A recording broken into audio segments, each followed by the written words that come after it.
Okay guys, lot number 8084 is this 125-pound hay button made in Brooklyn, New York anvil, a cast iron anvil on a stand. So great anvil in excellent condition, but the provenance, I just wanted to speak a little bit, tell the story on the provenance of this. Some months back, maybe a year back, we had sold an estate out of Estes Park for a guy named Odie Whiteside. And Odie Whiteside had attended the estate auction of F.O. Stanley, the guy that built the Stanley steamers and the guy that built the Stanley Hotel in Estes Park.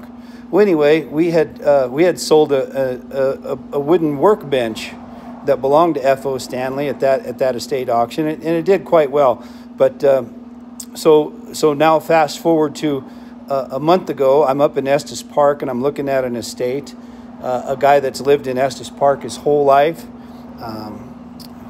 Anyway, so he had told me, see that anvil over there in the corner? I said, yeah. He says, I bought that at F.O. Stanley's estate auction here in Estes Park years ago. I said, no kidding. I sold a workbench that came from there. He goes, yep, I know. He says, Odie Whiteside bid against me on that workbench. So, and he really wanted the blacksmith tools. So when it came up to that stuff, because he beat me out on the blacksmith or the workbench, I swore up and down he'd never get the blacksmith stuff. So I bought the anvil and the vise and the forge and all the blacksmith tools that came from that sale. So this is a great piece of Estes Park history, or actually U.S. history. One of the greatest innovators, one of the greatest innovative minds in the history of the U.S., F.O. Stanley, actually owned and worked on this very vise, or this very anvil.